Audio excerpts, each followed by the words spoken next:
Hey everyone, so I wanted to talk quickly today about spraying versus brushing and rolling. And if you've been to my site, I have about 70 videos and I've never really talked about spraying. And there's a reason for that, and I thought I'd explain it to you. And I'd love some feedback from you guys if I'm out of my mind. But let me start with a little story. So about 2 months ago, I was painting for a client, and she had somebody over. I think she was an interior designer. And I was painting the balusters to a railing. Those are the spindles that hold up the railing. And I was brushing them. And the woman came up to me and she said, "It would be faster if you sprayed that." And it wasn't that, so the comment bothered me. And it bothered me because it wasn't a question. Like, she didn't ask me, would it be faster? She said it with an authoritative truth. And I think one of the biggest things about painting is there's a huge misconception about a lot of things. And I think spraying is one of them. And in this scenario, under these circumstances, she was absolutely, absolutely wrong. And if she had just asked me why I wasn't spraying versus why I was brushing, I could have given her the answer, which was there would have been a lot more prep involved. I would have had to tape off a lot more stuff. That I would have had to completely cover the floor and cover the walls around me. Remember, when you spray, you pull the trigger, it forces paint out at a high speed, right, and it breaks it down. It atomizes the paint, and it breaks up into little pieces of paint, which go all over the place. So you have to make sure that everything is completely covered. If she'd understood that, she would have known that it wouldn't have been worth my time to do it. It probably would have taken me a couple hours longer. And that doesn't include that I would have used an airless sprayer and you've got to set it up and break it down. That would have taken me like another 45 minutes, maybe an hour, because I'd spent a lot of time cleaning it. So it just wouldn't have been worth it to me.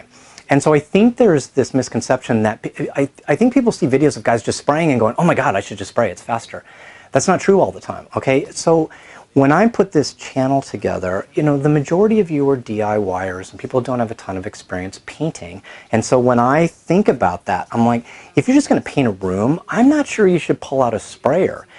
And sprayers are expensive. A good sprayer is going to cost like $1,200. Now, I think people get information from those infomercials, the guy with the paint pack on his back and he's blowing a wall and things are great, and he's not wearing a mask, by the way, and paint breaks down. It has little silicates in it which you breathe in. Wear a mask if you're going to do that. But he's painting it and everything's great and there's no overspray going anywhere, and that's just not true. And I promise you it's just like any other video. If you take a close-up shot of the finished product, I'll bet it looks like shit. Okay, so I think you need to be aware that just because you see stuff like that, or you watch another video of a professional painter and he's spraying the walls and he sprays the room in like 2 minutes. Yeah, but to get to that point again would have taken a long time, right? So there's just a lot of things to think about. So I've kind of approached this as, well, there's smaller projects, and I'm not sure that bringing out a sprayer in a smaller project is a good idea.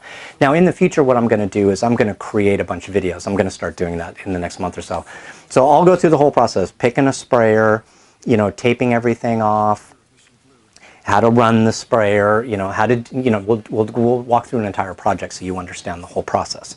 So when you think about painting, let's do it on a timeline. So if I was going to brush and roll, it would take me this amount of time to get it prepped. Okay, if I'm going to spray, it's going to take me this amount of time to get it ready to spray. And then if I'm going to create a really smooth surface, if it's brand new wood, and I'm going to spray it, then I might spend a little bit more time because it kind of needs to be perfect before you spray it. Okay, now there's no doubt when you get to the painting part, the brushing and rolling is going to take up this much time, and the spraying is going to take about this much time. But sometimes, like with the baluster example, it wasn't worth it for me to spray. So I've been assuming, since you're DIYers and do-it-yourselfers, that the projects you're taking on are just like 1 or 2 rooms. So if I'm wrong, let me know about that. And again, I'll solve this problem by talking about spraying in the future. And spraying, there's a lot of things to know about spraying. You've got to understand the guns. You got those infomercials out there, the guy's spraying the wall and everything is great. That's not real. So there are 2 main reasons to spray. One is speed, and the other is the finish that it provides. Now, if you're going for speed, so if you have a pretty good sized job, like if you're doing your entire house, then spraying is probably the way to go. And when I talk about spraying, I'm only talking about spraying the trim. If you're spraying the walls, the trim, and the ceilings, and it's all one color and one sheen, then go to town. But if you think about spraying as trim, walls, and ceilings being different colors or different sheens, then you have to do 3 different spraying processes. Again, it's not like you can't do it, but you have to think about the process. It's not just coming out with a gun. Every time you spray something, you need to cover it back up to protect it. When you pull the trigger on a gun, that paint goes everywhere. Now, outside you have a lot more room for air, right? You've got dirt and trees and stuff around you. So if those little particles are going all over the place, you're never really going to see them. But you can't have that inside. So if you tape like a 12-inch piece of paper around the border of the floor next to the baseboard, and then drop a tarp on top of that, right? And then you go down and you spray that base down there, it's going to blow the tarp up and paint's going to get underneath. These are the kinds of things that you really need to be aware of. You can't put the paint on too thick. You have to learn how to do the spraying. Again, that can all be taught. But in the scheme of things, I think sometimes it's just easier to brush and roll than it is to spray. Again, I will cover the spraying process so that you get an idea of how it all works. So I just wanted to let you know why I haven't really promoted the spraying part of it, which I will do in the future. So I hope this kind of cleared up some things on why I haven't really talked a lot about spraying. I will in the future. If you like this video, I hope you think about giving me a thumbs up. And if you're not a subscriber, I'll help you think about subscribing. Okay, thanks a lot.